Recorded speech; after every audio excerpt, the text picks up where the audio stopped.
Pablo Picasso decía, le preguntaban, alguien como tú debió de haberle preguntado, oye, ¿y a usted le habla la musa? Pues viene la musa, lo visita y entonces se pone a crear sus maravillosas pinturas. Y Picasso contestó, sí, sí, sí, viene la musa y sí me habla. Pero cada vez que viene me encuentra trabajando. Y es muy lindo porque sí te habla la musa, pero tienes que estar en acción. Es decir, tu cabeza tiene que estar funcionando, te tienes que estar informando, tienes que estar escuchando, tienes que estar leyendo, tienes que estar estudiando. Sí nos habla la musa, pero nos encuentra trabajando. Mentores. Hola, ¿qué tal? ¿Cómo estás? Te doy la bienvenida a este nuevo set que lo vas a disfrutar muchísimo. Súper buena conversación.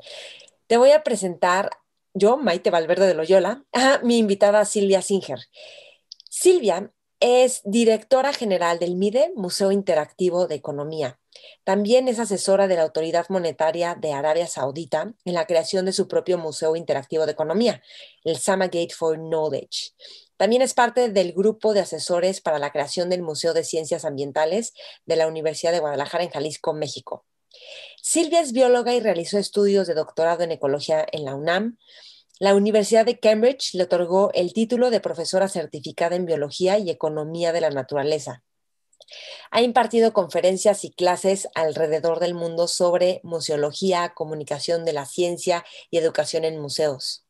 Participó en el diseño y creación de numerosas exhibiciones y museos completos, desde su conceptualización y en algunos casos hasta la exitosa apertura al público, entre ellos el Papalote Museo del Niño, Universum, la Espiral de la Vida en Puerto Rico y el Museo Interactivo de Economía, en donde desde su origen ha estado a cargo del diseño del museo y su modelo pedagógico y de gestión. Por cierto, el MIDE fue el primer museo abierto al público en su tipo en el mundo. Su modelo ha sido exportado a países como Francia, Canadá, Austria y Estados Unidos.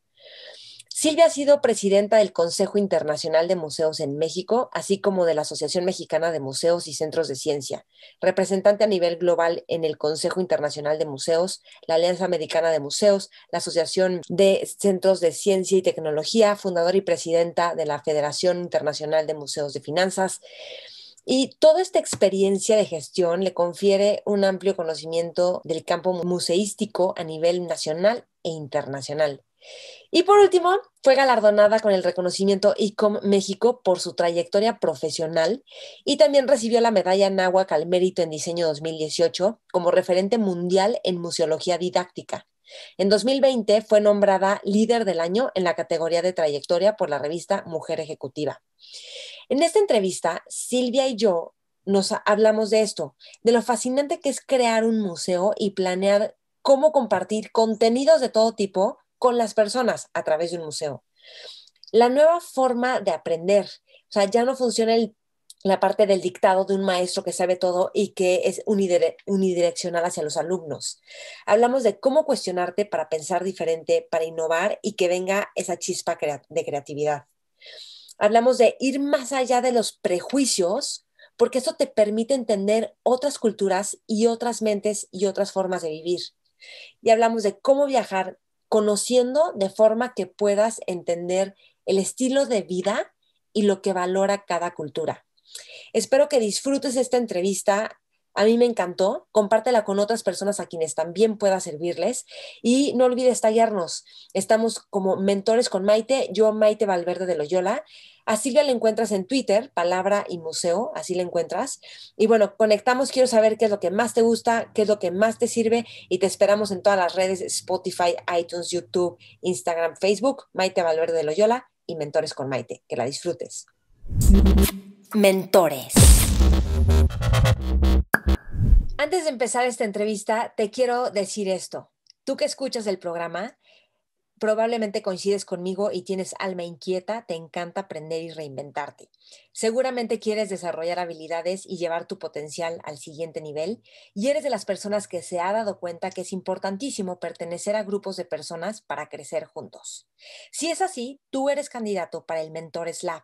El Mentores Lab es un laboratorio literalmente de una tribu que estoy formando. Las personas que formen parte del Mentores Lab van a cultivar disciplina, pasión, determinación y creatividad para sus proyectos.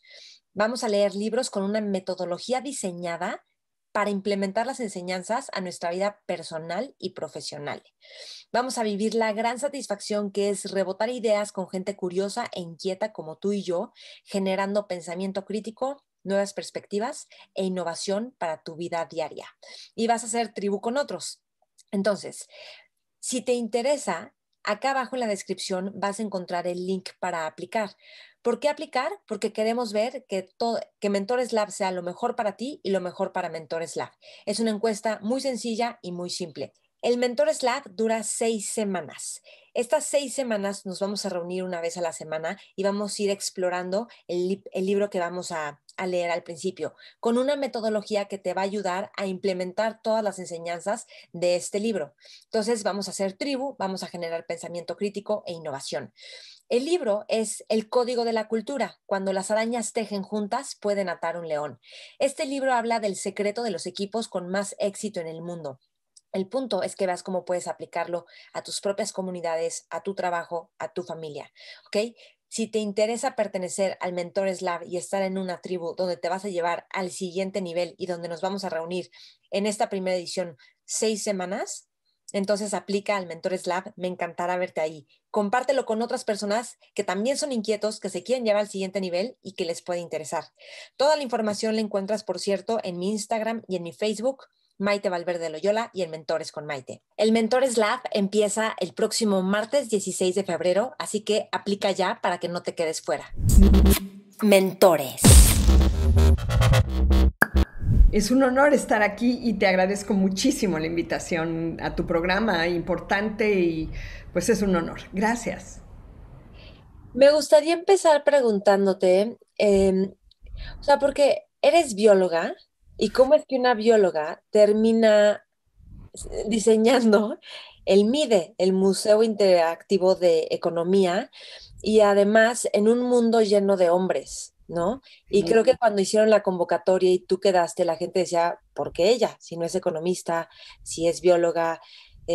¿Cómo fue eso para ti? O sea, yo sé que esto te dio mucha fuerza, pero al mismo tiempo me gustaría saber como un poquito si hubo momentos como que te dieron para abajo o que cómo te afectó y cómo atravesaste eso para, bueno, hacer después lo que hiciste y haber logrado la convocatoria y que te lo dieran a ti.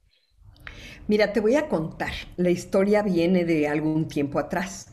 Yo estudié biología, hice mi maestría y luego mi doctorado en ecología, aunque no me recibí del doctorado. Y yo estaba muy interesada en la investigación y había temas que hoy día son muy importantes, sobre todo genética, evolución, que me apasionaban. Sin embargo, siempre tuve una inclinación muy fuerte por la parte educativa y por la comunicación de la ciencia, que me parece que es un tema fundamental para el avance de la sociedad.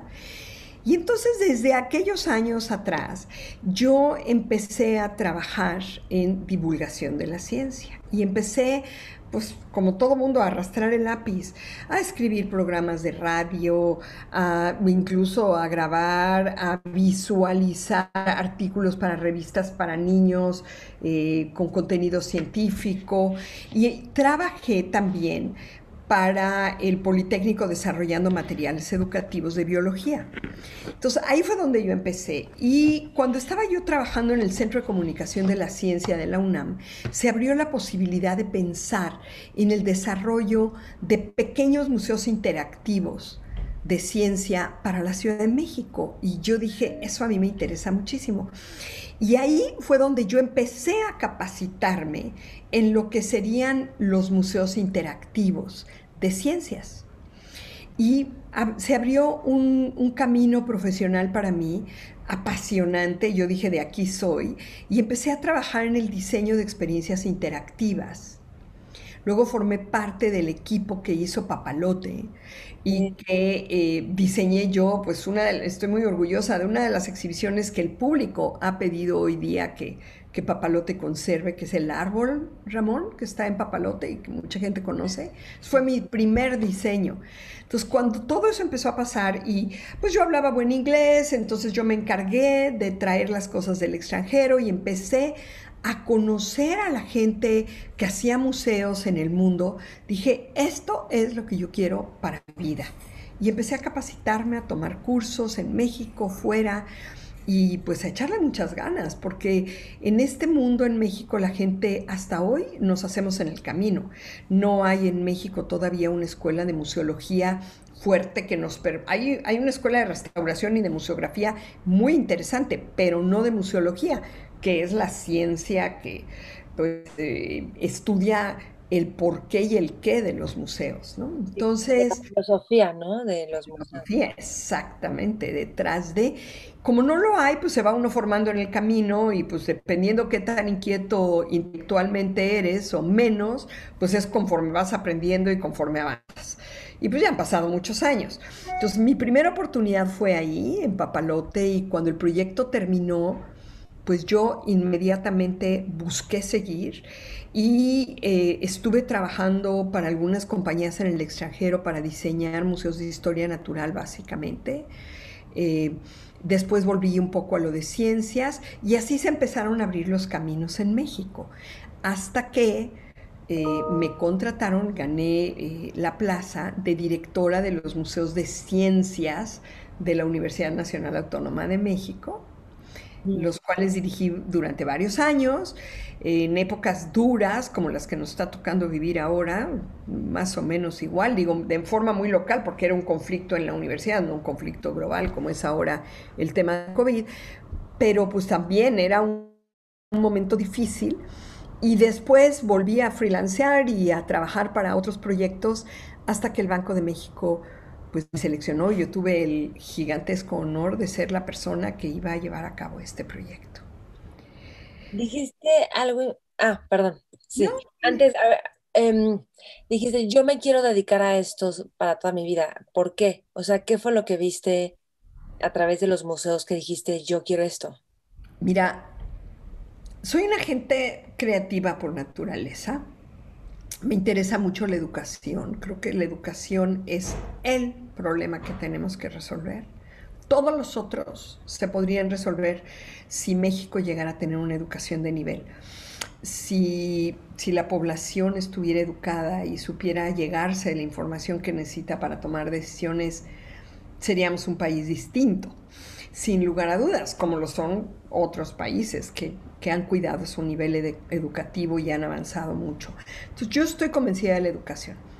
Luego me gusta mucho la educación participativa, la educación en donde el que se está educando juega un papel importante, donde esa persona va tomando las decisiones de lo que quiere saber y cómo lo quiere saber.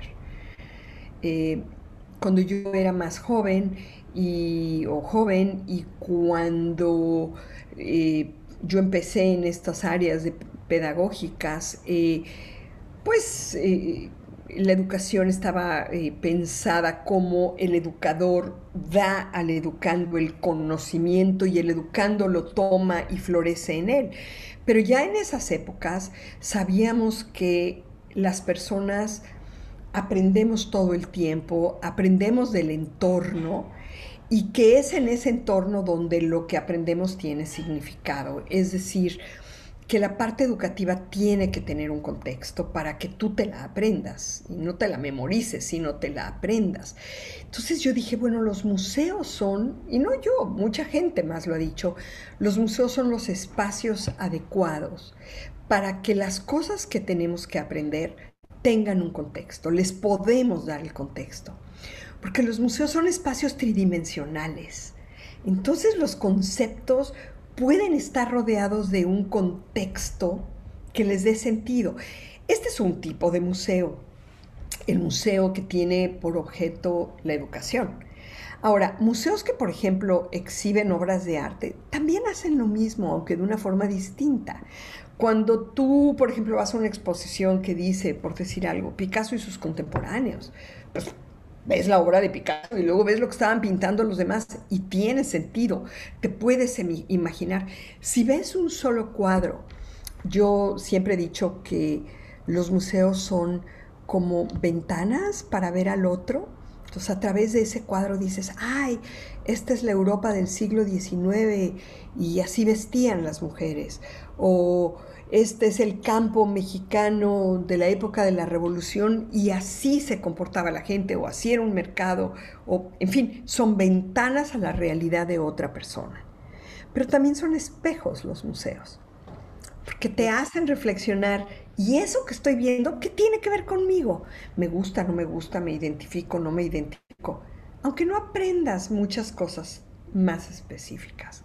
Entonces, este mundo creativo de los museos, de darle contexto a la educación, me fascinó. Y así fue como empecé a trabajar en el diseño de exhibiciones y ahí fue donde me especialicé porque en el diseño es en el que tú tienes la varita mágica y tú decides, este es el contexto, esta es la pieza que quiero junto, esto quiero que tenga sentido, esto no lo voy a poner. O sea, tienes la posibilidad de manejar esa realidad y cuando es interactivo, de llevar al visitante por un juego de reflexiones, de sorpresas, de información que esperamos le haga pues apropiarse del contenido, ¿no? Entonces, eso fue lo que me fascinó, eso fue lo que quise, ahí estoy. Sí, no, es genial. Pero, ¿cómo, o sea, cómo? Porque al final tienes que como que saber meterte a la mente de la gente para Claro. saber cómo le vas a llegar y que eso les guste, les atraiga, les enseñe, los abra. O sea, ¿cómo le haces para lograr eso? ¿Cómo es tu pensamiento? Te voy a dar un ejemplo. Yo creo que tiene mucho que ver de tu propia experiencia y que por lo que he visto de ti es que eres alguien que escucha a los demás. Te escuché decir que el árbol del papalote era, o sea, un poco una experiencia tuya que tuviste cuando estudiabas biología, que te subías a los árboles, te subiste a un árbol y entonces escuchaste animales y viste cosas que dijiste y luego lo plasmaste en el museo. Entonces, de una experiencia sensorial que tú tuviste, la trasladas a que miles de personas o millones tengan esa experiencia sensorial. Yo sospecho que puede haber algo de tu propia experiencia que lo quieres comunicar, pero también de saber escuchar. ¿Cómo es tu proceso? Mira, insisto, soy una persona con una mente creativa y también soy una persona de autorreflexión profunda. Entonces, empiezo por pensar qué me mueve a mí, qué me mueve. Y luego, qué sorpresas encontré. Y trato de mantener una actitud fresca más que una actitud de superioridad académica. Porque el curador de un museo, cualquier tipo de museo, tiene mucho esta actitud de yo sé el tema, entonces yo te digo por dónde. Pero Sí. si te fijas, así como te lo puse, es yo soy el maestro, yo te digo lo que tienes que aprender. Es lo mismo. Y old school. Es que es buenísimo que traigas esto. Justo estoy en esos temas. Bueno, a ver, síguele. Ajá. Porque sabes que yo, híjole, no sabes, tengo una reacción antiautoritaria espantosa. O sea, harto a la gente, porque odio o sea, es totalmente contra mi naturaleza el que alguien diga el deber ser. Porque el deber ser no existe. Todas las personas tenemos una aproximación al mundo distinta, tenemos necesidades distintas y tenemos formas de resolver esas necesidades también distintas. Entonces, para mí en la educación y en el museo, lo que tenemos que poner es una serie de opciones para que las personas decidan qué quieren y cómo lo quieren, porque aunque nosotros las pongamos o no, tú vas a hacer lo que tú quieras de cualquier manera. O sea, a ti nadie te va a decir cómo pensar, a ti nadie te va a decir qué decisión tomar. Las personas somos las personas y al final, por más que tú sigas a los demás, al final tú haces lo que se te pega la gana. Entonces, ¿qué mejor que hacer una museología en donde las personas tengan esas opciones, donde las personas puedan dialogar, donde podamos ver la realidad de otros, donde podamos enriquecer nuestra visión del mundo? Mira, inevitablemente somos víctimas de nuestra circunstancia, ya sea el lugar donde nacimos, la educación que recibimos, eso nos va formando. Luego rompemos con eso, los jóvenes rompen con eso y buscan nuevas opciones. Algunos se quedan buscando y eso es una capacidad que a mí me parece muy importante. Entonces, para hacer eso hay que tener un drive, hay que tener un empuje. Entonces, fíjate lo que yo descubrí y hago. Esta es una muletilla de trabajo que A me ver, encanta decirle a la gente que yo formo o que trabaja conmigo. La mejor comunicación es la que nace de un experto, de la pasión de un experto. No que te tire, digo, sí hay que conocer el contenido y qué mejor que te lo explique un experto. Yo, no te imaginas, como bióloga, llegar a dirigir el Museo del Banco de México, que estaba empujando el Banco de México en ese momento, luego nos volvimos independientes. Pero imagínate mi responsabilidad. Claro, los economistas decían como una bióloga, ¿a quién se le ocurre? ¿No? O sea, ¿qué es esto? Pero y yo ya todavía pues, en un mundo un poquito machista, supongo que te... bueno, había muy pocas mujeres, yo diría, tendiente a cero en las directivas de Banco de México en esa época. Yo creo que el banco ha sufrido una revolución absoluta. El gobernador actual ha creado cambios maravillosos. Hay varias mujeres en puestos directivos ahora en el banco y que están empujando cosas muy interesantes. Son otros los tiempos, ha pasado muchos años y ahí hay cambios. Pero entonces cuando yo diseñé el árbol me di cuenta que yo estaba diseñando algo que valía la pena porque venía de mi propia pasión. Esa que tú describiste. Me trepé al árbol, vi la selva desde arriba, dije, estoy viendo los esquemas que yo he aprendido en los libros, pero en vivo. Yo quiero que los niños puedan vivir eso, lo que yo viví. Ujú. Y al pensar eso, pues ya, había que diseñarlo, ¿no? Y buscar las reglas de ese diseño. Y lo mismo he hecho en otros discursos. Por ejemplo, cuando estaba dirigiendo Universum hicimos la palabra genómica ni siquiera estaba en el lenguaje, nadie había escuchado hablar del genoma. Hay otro ejemplo de cómo puedes ir a temas nuevos que tú mismo no conoces, pero que tienes que comunicar, que son endiabladamente difíciles. Y cuando a mí me dieron el MIDE, dije, bueno, no sé economía, tengo que aprender, pero ¿de dónde voy a sacar el hilo conductor del museo? ¿Cómo vamos a hacer que el museo tenga una magia que pueda atraer a todos? Y entonces hice referencia a otras experiencias mías. Yo como bióloga había diseñado exhibiciones sobre física complejísimas y yo no soy un experto en física. Había diseñado una sobre el genoma. ¿Qué era el genoma? Cuando la diseñamos fue la época en que la UNAM tuvo una huelga muy larga de 11 meses, una crisis espantosa. Yo conseguí sedes totalmente, pues para esos tiempos, loquísimas donde exponer. La escuela de danza que está junto a la Cineteca Nacional, la Escuela Nacional de Danza, por ejemplo, que tiene que hacer ahí un museo de ciencias. Y el tema era genoma, precisamente, y nadie había oído hablar de eso, pero había científicos mexicanos trabajando en eso. Entonces, ¿por qué no comunicar su trabajo? ¿Qué haces? Pues buscas al súper experto que se levanta muy temprano en las mañanas, que le mete toda la pasión a su tema y que te lo descubre y te dice, imagínate esto, es como mágico, ¿cómo lo explico? ¿Por qué me causa tanta emoción trabajar en esto todos los días? ¿No? Ujú. Eh, Te voy a dar un ejemplo que me encantó. La primera vez estaba yo estábamos buscando una exposición innovadora sobre biodiversidad. ¿Qué es la biodiversidad? Pues todo el mundo piensa, bueno, pues biodiversidad es la diferencia, animales grandes y chiquitos y muchos y... Ok. Estaba yo platicando con un experto en animales chiquititos, ácaros, que no se ven, no Sí. los ves a simple vista. Ujú. Y me estaba explicando los, la cantidad gigantesca de especies diferentes y subespecies de ácaros que hay en la pluma de un perico. Wow. Wow, exacto, wow. Cuando él me hizo ese wow a mí, dije, ese es un lindo ejemplo de diversidad. Está en una cosita de este tamaño y allá adentro hay tanto que no habrá afuera, que no habrá dentro del océano. Entonces, cuando oyes a los expertos, se te iluminan las ganas de hacer las cosas. Lo mismo le pasa a un curador de arte. Cuando entras en contacto con el artista, cuando conoces sus motivaciones, cuando entiendes sobre su técnica, cuando te metes en su mundo, se te ocurren muchas maneras de exponer su trabajo, ¿no?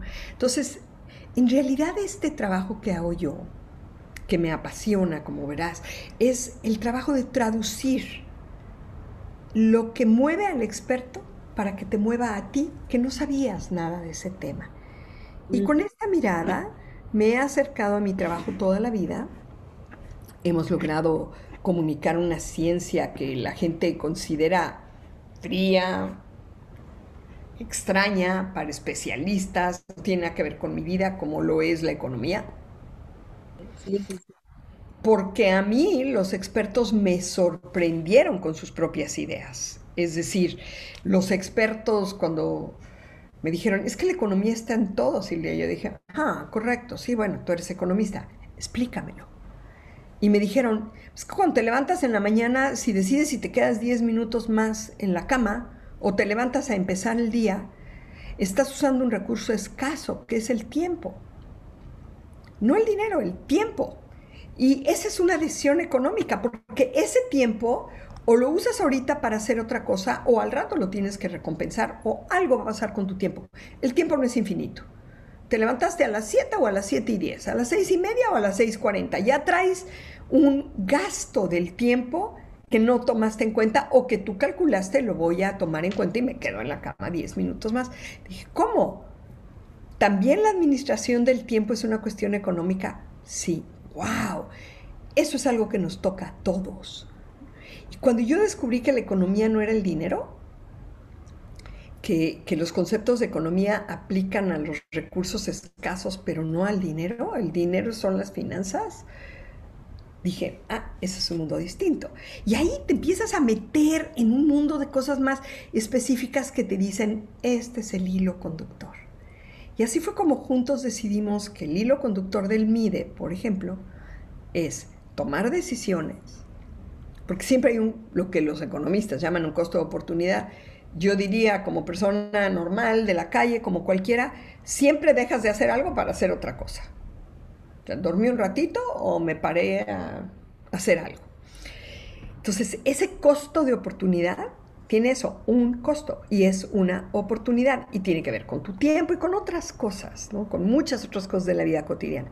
Entonces dije, ah, pues aquí el asunto de la economía es que es las decisiones, vamos a hacer un museo sobre las decisiones, pero para que le hable a la gente, se nos ocurrió, vamos a usar ejemplos de la vida cotidiana. Entonces, por ejemplo, en el MIDE no hay un solo ejemplo teórico, no hay un solo ejemplo de libro, de texto, todos son ejemplos de cosas que nos pasan a las personas. Esas son disciplinas de trabajo, ¿sabes? Ya en el trabajo constante, tú como periodista y como líder de opinión sabes que este tipo de decisiones te restringen, ¿no? Si solo te lo puedo explicar con un ejemplo de la vida cotidiana, pues no importa cuánto haya leído, no puedo usar el ejemplo del libro, tengo que usar un ejemplo de la vida cotidiana. Si todo lo que yo desarrolle tiene que tener una toma de decisiones, pues no puedo desarrollar algo que es nada más una historia, tiene que tener una toma de decisiones, en fin. Ujú, ujú. Está genial. Es que aparte estaba pensando, bueno, muchas cosas estaba pensando, pero como lo que pasa es que a veces te quedas más, no tanto, bueno, hay gente que puede ser muy teórica, pero lo que realmente te transforma y te hace que te caigan veintes profundos muchas veces son las cuestiones interactivas. Por eso ahí todo lo de gamification se puso de moda, por Claro. eso todo, o sea, todo lo interactivo exactamente, y el modelo educativo ha cambiado de el maestro que le da al alumno a cómo interactuamos y es genial. Y me encanta que estés hablando de esto porque podría parecer que eso es como una conversación más de jóvenes y de las nuevas tendencias, pero me encanta que no hay edad para innovar y para saber qué es lo que se va a necesitar. Yo siento que tiene que ver con un tema de neuroplasticidad, o sea, como vamos Claro. generando nuevas rutas neuronales con los cerebros de otros y la interacción con otros o con otros objetos, son extensiones como de redes que hacemos. Tenemos que abandonar la postura de ya lo sé, no lo sabemos, y menos en esta época, caramba, que la información está en la mano, en la mano. Tenemos que abandonar la postura de ya lo sé todo, tenemos que abandonar la postura de como yo lo miro es como debe de mirarse. Siempre hay alguien de quien aprender. Yo te aseguro que te escucho y estoy aprendiendo de ti. Estoy con esa predisposición de aprender. Creo que es muy importante y el mundo ha cambiado tremendamente, tremendamente. ¿De qué formas tú aprendes e innovas? O sea, como para no quedarte en, en las... De un poco lo estás diciendo, pero como si de repente sientes que te estancas y estás en lo mismo, como tratando de mostrar algo de la misma forma, ¿te ha pasado o no? Claro, y sabes que lo que pasa, me pasa todo el tiempo, pero tengo una serie de preguntas que me hago a mí misma que me empujan. Por ejemplo, A ver, no puedo volver a diseñar lo mismo, tengo que buscar algo distinto. Y me empujo. A veces lo logro, a veces no. A veces los diseños son buenos, a veces no tanto. También hay que reconocer cuando uno se equivoca. Oye, pues, salió bien, pero podía haber estado mejor. Creo que conocer gente es muy importante, escuchar la manera en que la gente piensa. Por eso creo que tu programa es tan importante, tu blog es tan importante, tu podcast, porque el tener esta ventana para escuchar a otros, algún foco te tiene que prender. Creo que hay que estarnos informando, hay que estar buscando esa información con otros. eh, y hay que empujar nuestras barreras, nuestros límites, ¿no? A ver, ya se me ocurrió así, pero no habrá otra manera. Hay que darse el tiempo para pensar, no pero siempre. ¿cómo? O sea, sí darse el tiempo para pensar, pero ¿cómo pensar, no? Mm, ¿Cómo contestaría esa pregunta? Porque todos pensamos de una manera distinta, tenemos diferentes mecanismos.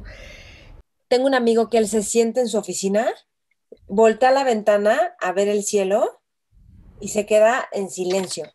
Y dice que ese es su momento para pensar. Y si alguien entra, saben que está pensando y que no lo van a interrumpir porque está pensando, no haciendo nada. Como que despeja la mente. Es una especie de meditación. Cuando él me lo contó, dije, esto es una meditación. Sí, Pero claro. Fíjate que a mí las ideas nuevas se me ocurren como que siento que se van construyendo adentro de mí. No se me ocurren de un momento a otro. No se me prende el foco, sino que voy pensando, voy pensando, voy pensando y de repente la idea está clara. sí. Pero te aseguro que en ese voy pensando, vas leyendo, hablando con no sé quién, escuchaste no sé qué, investigaste tal y va cuajando, ¿no? Va cuajando, pero fíjate que si hay un momento en el que te tienes que quedar callado, si hay un momento que pareciera de vacío, pero que en realidad es, como bien dices tú, una especie de meditación y donde la cosa entra. También se me ocurren muchas cosas cuando estoy escuchando a todos, a todos, a todos, y de repente ese escuchar a todos adentro de mí va formando un algo y ¡pum! Ya estoy lista para expresarlo. Eso me pasa mucho en conversaciones interesantes. Cuando estoy en un espacio de conversación interesante y la gente está hablando cosas importantes, yo me quedo callada, empiezo a escuchar, todas esas ideas empiezan a tener sentido y entonces digo, a ver, ¿y cómo lo verías tú? Esa es mi pregunta para mí y ahí surge la idea. Ujú. Es, a mí me surge de escuchar a los demás y poderlo decir, pero también de estar en silencio. Yo creo que son esos dos modos, son esos dos modos. Mira, te voy a decir una cosa muy linda que me gusta pensar. Pablo Picasso decía, le preguntaban, alguien como tú debió de haberle preguntado, oye, ¿y a usted le habla la musa? Pues viene la musa, lo visita y entonces se pone a crear sus maravillosas pinturas. Y Picasso contestó, sí, sí, sí, viene la musa y sí me habla. Pero cada vez que viene me encuentra trabajando. Y es muy lindo porque sí te habla la musa, pero tienes que estar en acción. Es decir, tu cabeza tiene que estar funcionando, te tienes que estar informando, tienes que estar escuchando, tienes que estar leyendo, tienes que estar estudiando. Sí nos habla la musa, pero nos encuentra trabajando. Me encanta. Estoy de acuerdo con eso. Y aparte estás trabajando y luego a lo mejor en un momento de otra cosa, que vas bajando una escalera, pum, ahí también. Y ¿has escuchado la frase de que la suerte nos agarre trabajando? Claro, así Está un es. poquito me No. fascina esa frase. Y también, ¿sabes qué? Para mí ha sido un abre latas en la cabeza, viajar. Justo te quería preguntar de eso, o sea, te quería preguntar, ¿cómo viajas? Porque fíjate que yo he viajado con muchos grupos de personas distintos y me encanta porque aprendo de cómo viaja la gente. ¿Eh? Entonces yo digo, wow, yo nunca había pensado viajar así o ver así o no. ¿Cómo viajas? Y también, bueno, cuéntame de cómo viajas y ahorita te pregunto de los museos en otros lugares. Pues mira, me encanta caminar, o sea, creo que llego a un lugar, caminar. Eh, tengo, tengo una enorme facilidad para otros idiomas y aunque no hablo muchos, digo, hablo pocos, en ¿Cuántas realidad, salas? porque no hablo ni la mitad de lo que me gustaría hablar, digo, hablo inglés, hablo español, hablo francés, hablo italiano, pero me encantaría hablar mucho más porque creo que es súper importante comunicarse, si no en el idioma de las personas, comunicarse con las personas que ellos sientan que está cerca, con una empatía, con alguna parte de empatía. Me interesa automáticamente conocer su vida cotidiana. Entonces camino mucho, me meto a las tiendas de comida, pero no tanto a comprar, como para ver cómo compran, cómo están envasadas las cosas, qué lleva una señora en su carrito. Me gusta ver cómo vive la gente, me gusta entenderlo, me gusta visitar lugares muy diversos. Cuando llego a una ciudad, pues no me gusta estarme nada más en la parte de lo turístico, que es fascinante, desde luego, la cultura del lugar, pero también caminar por los barrios, ir a otros lugares menos comunes, pues para ver cómo vive la gente. Creo que vive la gente es uno de mis intereses más grandes y visitar museos. Pero te vas a sorprender, no visito museos de los que yo hago.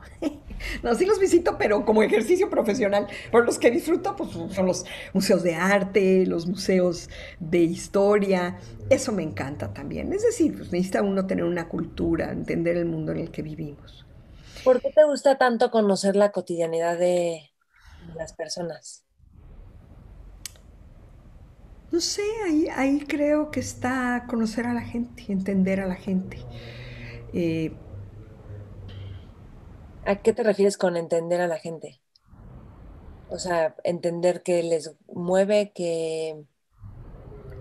por qué viven de cierta forma o... ¿Qué viven como viven? ¿Por qué el lugar que estoy visitando es como es? ¿No? Las ciudades, yo estoy segura que tú has tenido la oportunidad de viajar, y las ciudades que uno visita están hechas de la vida cotidiana de sus personas, no nada más de los bellos edificios, ¿no? Mira, por ejemplo, tuve la oportunidad de estar en Cartagena, por decir algo. Empieza a caminar la parte histórica de Cartagena y digo, wow, los balcones de este lugar, ¿no? O sea, hay una colección de balcones en esas casas y en esos edificios. ¿Cuál es la siguiente pregunta? ¿Qué los caracteriza? ¿Qué los hace tan bonitos? Nada más la parte arquitectónica, y de repente te das cuenta que forman parte de la fachada y que están llenos de flores y llenos de objetos y llenos de cosas, y de repente vas caminando y ves en la puerta de una casa que el año pasado ganó el tercer lugar del concurso de balcones y fachadas. Y entonces, claro, te das cuenta, esta ciudad aprecia lo que pone en la calle, de tal suerte que hasta tiene un concurso. Y es notorio, es claro, la gente está preocupada por entonces están preocupados por su entorno. Digo, lo mismo pasa cuando caminas en una ciudad y ves una bolsa de basura en la banqueta. Te está dando la misma información. Oye, hace poquito fui a Zacatecas Sí. y me contaban ahí que hay un pueblito chiquitito, no me acuerdo cómo se llama, que es el pueblo más limpio, porque todo el mundo sale a las 6 o 6:30 de la mañana a barrer su entrada. Y es como la competencia de que nadie tenga basura, o sea, mi entrada no tiene basura. Y todo el mundo compite porque no tengas basura. Claro. Increíble, ¿no? Es un ¿Sabes pueblecito. todo lo que eso quiere decir? El respeto por mi vecino, la importancia del entorno en el que vivo. O sea, si le metes un poquito de coco, eso quiere decir muchas cosas. Es una actitud responsable con los demás, es un aprecio por el entorno, es un problema de salud, es un problema. Si así está la calle, ¿cómo debe estar tu casa? Ujú. Entonces, como que sí te enseña a ver cómo vive la gente, ¿no? Por ejemplo, en Europa, la gente no hace las grandes compras que hacemos nosotros en los sectores de la sociedad que lo pueden hacer en México o que hacen los norteamericanos. Con toda esta moda barata, con este acceso indiscriminado a camisas de 35, 40, 50 pesos. Compramos mucho más de lo que necesitamos, producimos más basura. Pero esto que yo opino no es nada más una idea teórica que leí en un libro, es que lo estoy viendo. Y, Sí. y eso nos hace reflexionar, nos hace pensar, cambiar tal vez nuestra conducta, vivir mejor. O a veces ya leímos algo, pero vas y conoces el lugar y dices, no es cierto, no es lo que leí. O sea, yo como que lo ves desde tu perspectiva y a lo mejor ves más capas que no estaban en lo que leíste, ¿no? También. Bueno, ¿cuántas cosas hay que leemos sobre México que no estamos de acuerdo, ¿no? Que Ajá. si piensas, digo, es un momento muy difícil para México y están pasando muchas cosas horribles, desde mi punto de vista. Pero, pero también somos un país lleno de belleza y la gente es fabulosa y no sé, como Tenemos que comida súper darle su diversa. lado positivo a todo, ¿no? Y eso es lo que a mí me interesa mucho. Dime algo, ¿qué es lo que, o sea, porque estás asesorando a Arabia Saudita para hacer su museo de economía? ¡Qué aventura! O sea, no tienes ni idea. Porque, o sea, ha de ser otro tipo de mentalidad de relaciones. O sea, tienes que entender el código, como las normas de cómo relacionarte con ellos y de lo que tienes que, ¿no? De lo que... Esta ha sido la prueba de fuego, A ver, cuéntame, ¿por qué? ¿Qué ha sido una lo- especie de graduación de tolerancia y de entendimiento y ha llegado un momento muy importante. Mira, el tema fue que ellos, eh, s- desde el año 2009 hay todo un impulso en el mundo por hacer educación financiera, porque la crisis del 2009 fue muy importante, cada país lo enfrenta distinto, etcétera, la OCDE lo coordina. Ok. Entonces Arabia Saudita está buscando en aquel entonces su política nacional de educación financiera. Alguien les dice que en México hay un museo que habla de economía, lo Que creo que fue el primer investigan. museo de economía, ¿no? Mande usted. Fue el primer museo de economía en el mundo. México hizo Sí. el primer museo interactivo de economía en el mundo.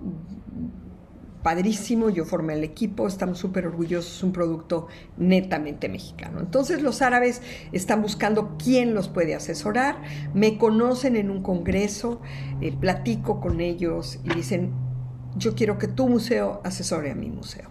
Perfecto, y empezamos el diálogo, se ponen de acuerdo, viene el gobernador del Banco Central, lo recibimos, empezamos a trabajar el proyecto, empezamos a asesorarlos de manera directa, se hace un concurso arquitectónico, se concursa, empieza el proyecto y ya estamos en él. El proyecto se va a abrir en el 2022 y ha sido fascinante.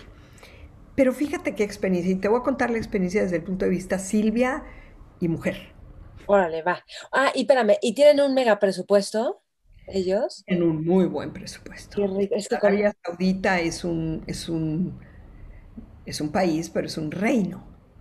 Y es un reino como los que aquí los mexicanos, las mexicanas, es como de cuento de hadas. O sea, hay un rey y él toma las decisiones. Y y hay una serie de cosas muy interesantes. Son musulmanes, pero son muy tradicionalistas. Ellos están muy orgullosos de ser tradicionalistas. Eh, el, el país tiene zonas distintas y la forma de vivir es distinta en distintas áreas del país, pero la capital, Riyadh, es una ciudad muy tradicionalista. Las mujeres van de negro, algunas solo con la mirada descubierta, toda la cara cubierta. Las menos tradicionalistas están vestidas con su abaya, que es como un abrigo negro y con su cabeza tapada. Y todo mundo tiene que seguir estas reglas. Los hombres usan un traje blanco al piso. Entonces, yo la primera vez cuando llegué, a mí no me da miedo viajar sola, he viajado sola por todo el mundo, pero la verdad me sentía un poco intimidada, porque todo mundo estaba, cuando yo iba en el avión, iban personas como las que nosotros llamaríamos normales, que es muy malo decirlo así, iban personas vestidas de forma occidental y media hora antes de aterrizar, ¡puf!, todo el mundo había cambiado. Las mujeres estaban tapadas, y yo no tenía mi abaya. Había insistido mucho que quería tenerla, pero me dijeron, no se preocupe, cuando llegues la vamos a dar en el aeropuerto.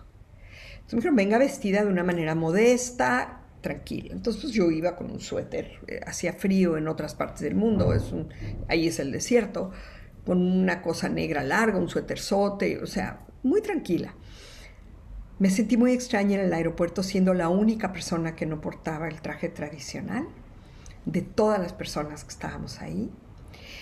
Es una impresión muy fuerte ver a estas mujeres cubiertas de la cara todo el tiempo y no poder ver su expresión facial. Y entonces empiezas a vivir todos los prejuicios que hay contra esto, que los occidentales tenemos contra esto. Y en mi primera reunión de trabajo, al día siguiente, a la mañana siguiente, una de las personas más interesantes, de las mujeres más interesantes, y que ahora valoro de manera gigante en el proyecto, está totalmente tapada. Entonces al principio me saca de onda porque no puedo ver su cara. Tú y yo estamos acostumbrados a vernos. Yo veo si sonríes o no sonríes. De hecho, hoy día el uso del tapabocas nos limita de manera terrible. Porque si no sonríes con los ojos, no sonríes. Nadie ve qué está pasando con tu boca, ¿no? Entonces, eso fue un shock. Y sin embargo, poco a poco, vas aprendiendo muchas cosas. Aprendes que detrás de esto hay personas. Aprendes que sí, podrían y son cuando ellos mismos viajan felices sin todo esto, pero también son felices usando lo que para ellos es tradicional. Sí aprendes que las mujeres están caminando un camino que nosotros caminamos hace mucho, ¿no? Cuando tú sabes que un instituto de avanzada tiene solo 11% de mujeres trabajando ahí, pues sí dices, ¿qué está pasando con las demás? ¿No?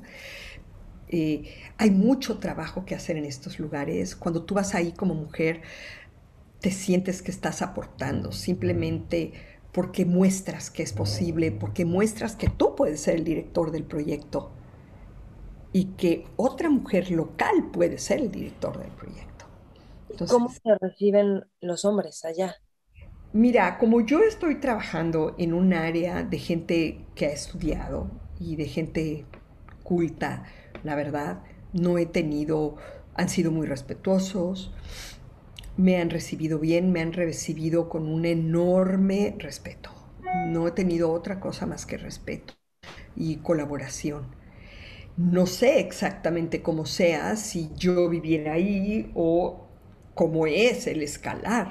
O sea, el llegar a tener una posición como la que tengo yo seguramente no es fácil. Dijiste que había sido de lo más retador. ¿Por qué? ¿Qué es lo que ha sido súper retador? Así es. Bueno, es que el medio ambiente te dice esto sí, esto no. O sea, las costumbres son totalmente distintas a las nuestras. Dame un Total. ejemplo. Bueno, además de la vestimenta, pero otro ejemplo. Pues mira, con las personas del extranjero son muy tolerantes. O sea, toleran mucho. Por ejemplo, yo uso esta valla cuando voy allá. No me cubro la cabeza porque las extranjeras tenemos derecho a no cubrirnos la cabeza. Eh, pero sí te sientes extraño, no estás siendo tú, ¿no? Eh, no sé cómo explicarlo. Por ejemplo, si tú vas a una reunión de negocios en México y eres una directora, pues te vistes de directora, Ujú. pones tu traje y tienes tu actitud, tarara. Allá, esas cosas no existen. Digamos, el disfraz de la directora aquí es un traje. Ujú. Hoy, pues ya nos permitimos tener una entrevista sin saco, ¿no? Pero hace unos años eso no sucedía. Ya el traje de la directora es una valla. Entonces, eso te borra. Para el concepto occidental no estás, ¿de acuerdo? Ujú. Porque es igual a la de junto a la otra, a la otra, a la otra. Entonces, todos esos retos de cómo me expreso, cómo me muevo, sí te ponen un freno, porque estás en un ambiente donde las cosas que para todos nosotros son importantes se transforman, ¿no? Sin embargo, el aprendizaje ha sido que en el fondo no somos tan distintos. Mm, Que eso es lo que para mí ha sido bellísimo. claro. Mi aprendizaje ha estado ahí. No en las diferencias, sino en las similitudes. Por ejemplo, una vez que rebasas el asunto de la vestimenta, de la tapada de la cabeza, etcétera, que ya no te importa, Ajá. Te das cuenta que la educación es igualmente importante allá que acá. Te das cuenta que sus prejuicios, o sea, juicios previos, son equivalentes a muchos nuestros. A muchos nuestros. Tú dime una cosa, Maite.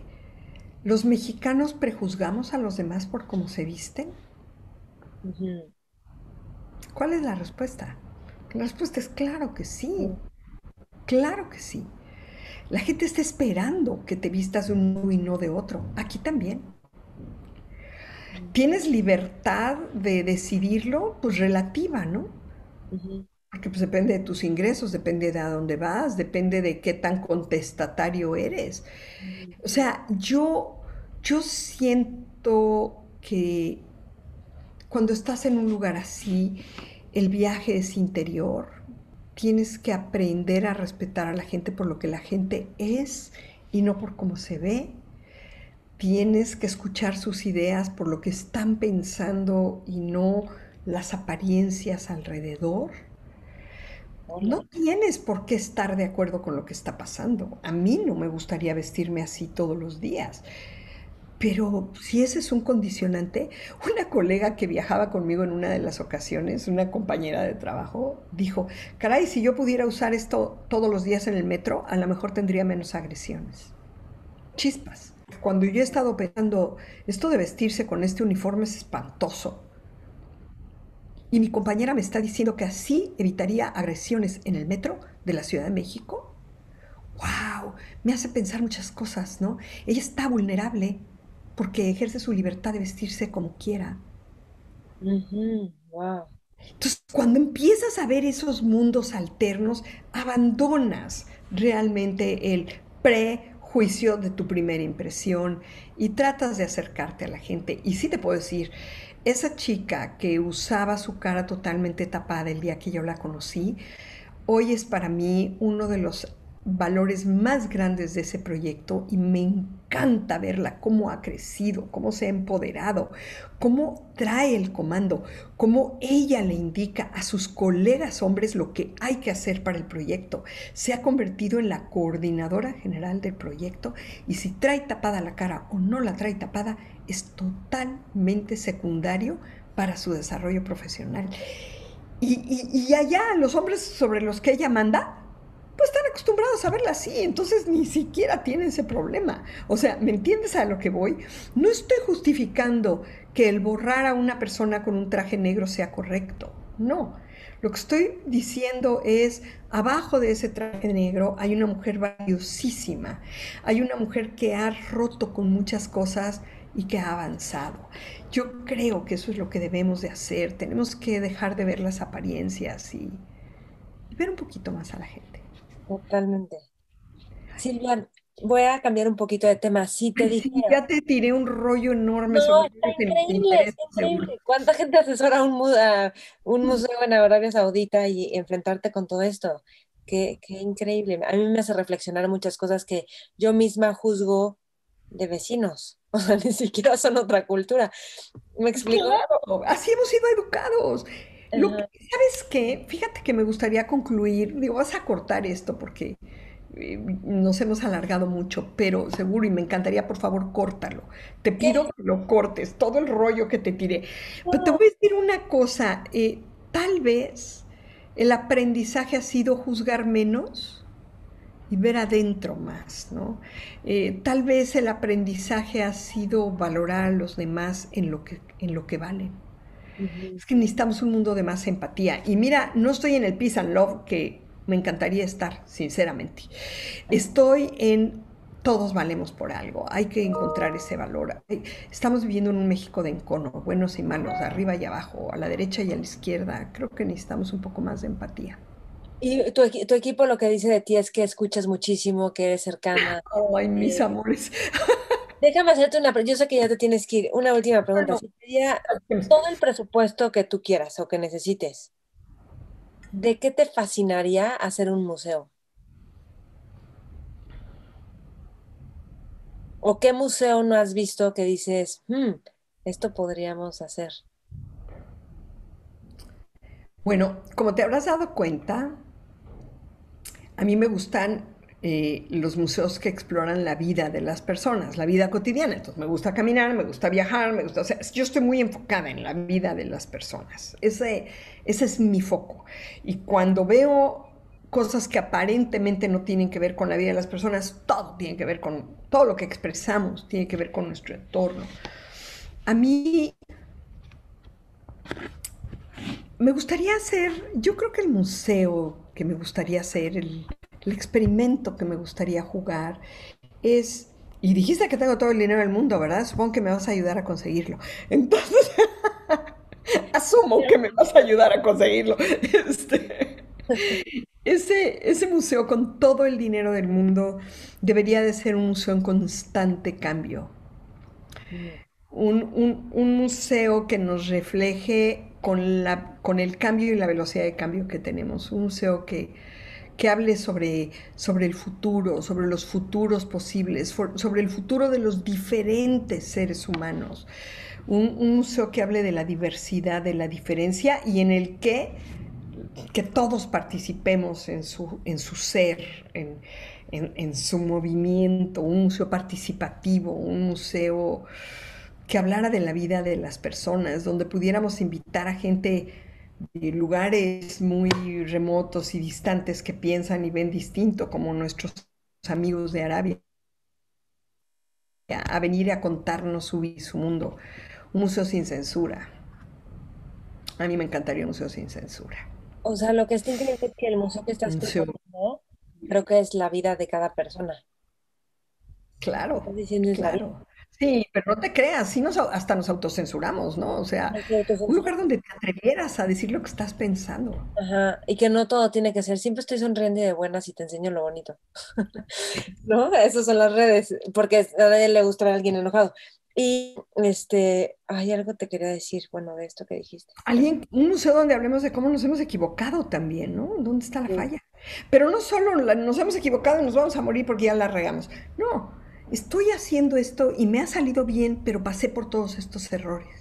Mira, por ejemplo, en el Museo de Economía, a mí me encantaría explorar el tema de qué son las startups y quiénes son las startups que triunfan. Porque la imagen que reflejamos es, yo tengo una startup y todo me sale a todo dar, entonces no tengo problema. No, No, atraviesan un montón de desafíos. Sí, de hecho, ya no tenemos tiempo, pero te iba a decir, ¿cuál ha sido un desafío que has tenido un fracaso en temas de museos? O sea, que te equivocaste en algo, no salió como esperaban y tienes que... yo creo que todo el tiempo. Yo creo que el proceso creativo es justo ir intentando fallar, de la falla reconocer lo que hiciste bien y creer. Nunca me he esperado a tener un fracaso total. Digo, he cometido errores en mi trabajo, sí, sí los he cometido. Alguna vez me invitaron a hablar de mi error más grande y yo dije, ¿cómo? ¿La directora va a hablar de su error más grande? Pues, ¿qué les pasa? Aquí todo lo hacemos bien. Y me dijeron, pues sí, ¿le entras o no le entras? Y dije, chévere, pues yo siempre le entro a todo, ¿por qué no? Y cuando lo conté y cuando pensé cómo lo iba a contar, aprendí un montón y creo que reconocer que te equivocaste y volverlo a hacer, ahí está el tesoro. Ahí Mm. está el tesoro. Más que en la equivocación específica es cómo lo volviste a hacer. ¿Qué te ayudó a levantarte y volverlo a hacer? ¿No? Yo creo que va por ahí. Ujú. Por último, si estuvieras en una mesa con líderes, exploradores, visionarios, jóvenes, ¿qué les Ujú. aconsejarías? Que no se detengan, que piensen, que se empujen a pensar diferente, que no se infatúen, que no se enamoren de una sola idea, que se cuestionen a sí mismos, que busquen la otra alternativa, aunque sea para pensar que no, la anterior era mejor, pero que no se detengan con una sola idea, que busquen otras ideas, que sigan innovando, que no pierdan esa chispa, que sigan inventando, que no les importe, que no les importe. Ok, genial, gracias. Silvia, mil gracias por el tiempo, gracias por la conversación, por compartirnos un poquito. Me quedo con muchas ganas de platicar mucho más contigo, de viajar contigo. ¿Sabes qué? Bueno, luego platicamos en otra ocasión de manera informal. Eh, Me encantaría, mira, hay un tema, digo, te lo pongo ahí si un día quieres, y no es ahorita que estoy yo lista para platicártelo, por eso no te lo propuse, pero estamos en el proceso de reinventar el MIDE y aprovechar la experiencia de este nuevo museo, que yo espero que ya muy pronto lo anuncien para que podamos hablar de él. Pero esa reinvención del MIDE es qué vamos a hacer con la gente en su casa, ¿no? ¿Qué vamos a hacer con la gente aprendiendo a través de las redes? ¿Qué pasa con los niños? ¿Qué pasa con los jóvenes que no pueden ir a reventones porque se contagian y luego contagian al abuelito y a la mamá y tienen que estar culpables de todo eso? ¿Qué vamos a hacer con los niños de 5, 6, 4, 3, 2 años? Como mis nietos. Tengo una nietecita de 2 años que toma clase en Zoom. Mm, No. O sea, entonces, ¿qué puede ofrecer el museo? ¿Qué puede ofrecer el museo en tiempos de COVID? ujú. Y los recorridos que ha ofrecido los museos no han sido exitosos. La verdad a la gente no le gustan. Entonces, ese es todo un tema bien interesante. Claro, no son tus héroes, pero a lo mejor lo podemos enfocar desde el punto de vista de esos jóvenes o esas personas, aunque no sean jóvenes, que estamos buscando cambiar esa comunicación que hasta ahora el museo ha propuesto in situ, por un museo mixto que va a ser in situ y, o sea, ¿cuál es esa idea? ¿Cuál es ese nuevo héroe que estamos buscando, no? Yo digo que mucho la onda puede, o sea, educativa puede ser mucho e interactiva a través de videojuegos. Soy cero de videojuegos yo, pero a través de gamification, o sea, a través de juegos que te van retando y te van enseñando y aprendiendo. ¿Sabes qué estaría padre que yo te entreviste a ti y que podamos tener una charla contigo, dos o tres gentes del MIDE? Que el problema con el gamification es un problema de poder económico. Yo no tengo el dinero para hacer un Xbox. Mm. ¿Para qué si tengo dinero? Y la pregunta es, ¿y será suficiente para mis visitantes cuando pueden jugar a Xbox? Sí, no, pues hay propuestas para todo, pero igual y es otra forma más interactiva a través de personas, como de, bueno, luego platicamos, hacemos una mesa redonda de eso. Eso, eso, eso. Y Yo para pienso que el explorar. diálogo, ¿Mm? es que yo creo que el diálogo, que es una característica humana, es algo que sí podemos retomar a través de las redes, sí podemos dialogar. Ve, tú y yo estamos cotorreando, nos estamos conociendo, yo ya te quiero entrevistar a ti. Ujú. Este, yo creo que el diálogo, la palabra, la interacción persona a persona es algo que sí deberíamos de retomar en los museos y llevarlo a través de nuestros sitios digitales. Sí, creo que se puede, eso sí es posible. Ay, ya se me ocurrió otra cosa, pero luego ya platicamos si quieres. Pero es justo, por ejemplo, yo voy a hacer un Mentores Lab, que es un laboratorio, es hacer una tribu, porque la gente necesita sus tribus para crecer. Claro, En claro. común. Y es una tribu a través de un libro que justo es este, El Código de la Cultura, y tiene una frase que dice como, cuando las arañas tejen juntas, pueden atar un león. Y Mm, el secreto de los equipos qué más exitosos del bonito. mundo estudia empresas como Google, Apple, porque fueron, que aplicaron, entonces, hay temas de vulnerabilidad, de cooperación, etcétera. Entonces, justo ahí yo lo que quiero es construir una tribu, porque pero que todos estamos pensando y viendo cómo vamos a aplicar lo que nos está llamando a nuestra vida. Entonces, hay como un tema de implementación diaria y de habituación a algo que queremos, por ejemplo. Pero bueno, Silvia, Gracias, Maite, por tu tiempo. feliz de platicando contigo, pero ya te tienes que ir. Gracias por Tú el también. tiempo, gracias por la plática. Muchas Estamos en gracias por contacto. todo, gracias por tu invitación, mucho éxito como siempre, que sigas colectando éxito eh, y pues mándanos tus links y tus cosas porque estaremos encantados de postearlos en las redes sociales del museo y subirnos contigo a las cosas padres que estás haciendo. Muchísimas gracias, Maite. Sí, genial. Gracias, Silvia. Y si bueno, yo voy a cerrar ahorita, tú ya desconéctate para que te vayas a tu cita. Claro, gracias por todo. Si te gustó esta entrevista, te invito a que la compartas con otras personas a quienes también pueda servirles. Estamos en todas las redes, Mentores con Maite. Ahí te esperamos. suscríbete a nuestro canal de YouTube también. Estamos en YouTube, Spotify, iTunes, en Instagram, en Facebook. Y yo estoy como Maite Valverde de Loyola. Facebook, Instagram, YouTube, Spotify, iTunes. También tengo otro podcast. Y bueno, puedes encontrar a Silvia Singer y puedes meterte al MIDE también. Espero que esta entrevista te haya abierto la mente y te haya permitido conectarte con tu propia forma de pensar y de aterrizar lo que a ti te inspira y tu creatividad a los proyectos que te llaman. Gracias por escuchar, gracias por compartir y si tienes sugerencias de mentores que pueden estar en el programa, por favor escríbeme a cursosmaite@gmail.com.